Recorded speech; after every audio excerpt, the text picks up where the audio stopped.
Good evening. Welcome to Simon's Trading Channel. My name's Simon. This is my daily Bitcoin price action analysis. Hope you're all well. Happy Tuesday to you. 2 days into the week. And let's face it, today is a red day. Here is, in fact, the daily chart. Before I get into it, that's right, I just want to remind you this is not financial advice, but hopefully it'll be useful or entertaining or something that you will enjoy. Okay, so yeah, there's the daily candle with 4.5 hours left to go. It looks a bit red. It also looks a bit like a bearish engulfing. Anyway, to put a bit more meat on the bones, I'm going to quickly zoom down to the 4 hour. Oh yeah, and sorry, the range. I've got that dashed range back on.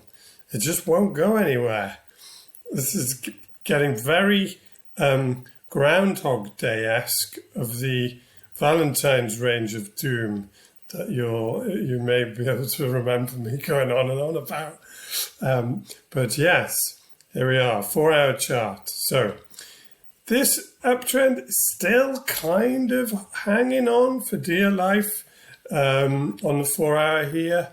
You can see the trend line manifesting a sequence of higher lows.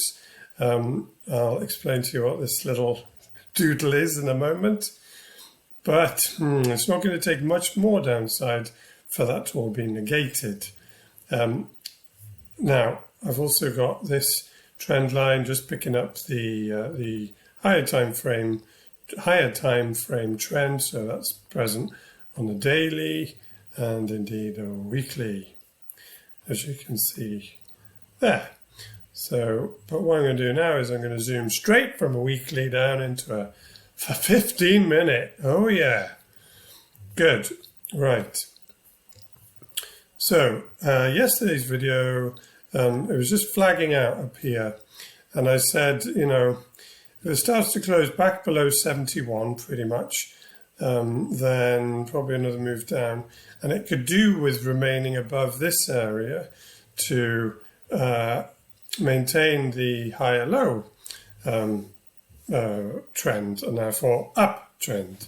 Now, it's sort of a slightly perilous area for that to continue to be true, because let's just say that Bitcoin does somehow bounce all the way back up to put in another higher high from here. That's a pretty big move, bearing in mind that it had a pretty bullish move up, followed by a rather bearish move down. And, you know, an even more bullish move up following this seems unlikely, but it's not impossible. So what does that mean? Well, basically, unless Bitcoin can get back above 73, more or less, this is not, from its current position, this is not going to be a higher low. And it'll be more like a lower low. So that's why I've got this little doodle on, because I think this is more likely, based on this move down here, engulfing all of this upside that happened the day before on basically Sunday into Monday. That's all now been thrown out the window, and Bitcoin is back down towards, well, it's currently around 69,000, okay? So a bounce anywhere really below the high up here is going to be a lower high, as long as it then turns back down, obviously, which would then make, on the lower time frames, a high, a lower high, a low, and a lower low. Well, you know what that is. That is indeed a downtrend. So that would be a change in character from an uptrend into a downtrend, and therefore likely more downside. Now, that then brings you into potentially the 4 hour, because I guess that's unlikely to happen in just a few hours. Now, this 4 hour and daily and indeed weekly trend line, this one, will be negated clearly if Bitcoin starts to close probably below the midline, around that 66,000 mark. So, you know, that I think the midline is probably a good target, unless Bitcoin does some sort of Herculean bounce from where it is.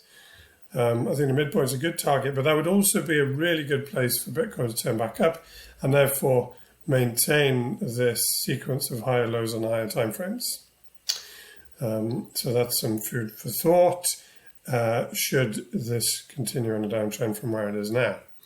Right, 5.5 minutes. What else did I want to say? Oh yeah, if Bitcoin did, and this probably won't happen overnight. Well, it might do. I don't know, right?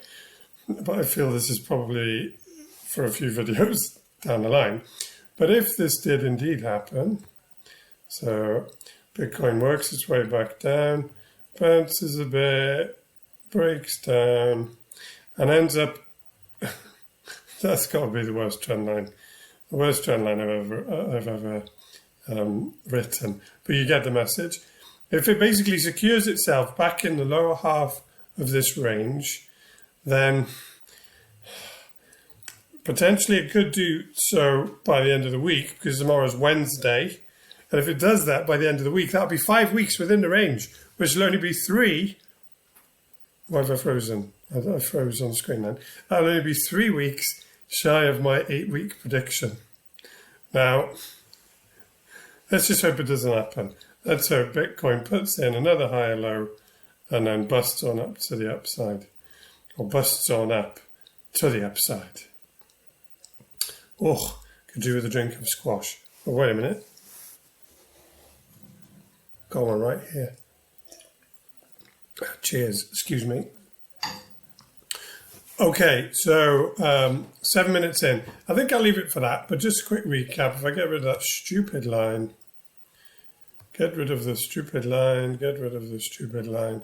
So on the 4 hour, don't want to see closures back below the midpoint. And on the 15, it's got to do one big bounce from here. Well, anywhere, you know, from here below. But for the lower time frame uptrend to continue, it really has to bounce way up from here. To be honest, I'm just going to be on lookout for a lower high. There you go. That's today's price action analysis. If you've enjoyed it, please like and subscribe. If you haven't enjoyed it, then for goodness sake, don't come back tomorrow, because I'll be doing it all again for Wednesday, midpoint of the week. All right, take care. Enjoy the rest of your Tuesday. See you tomorrow.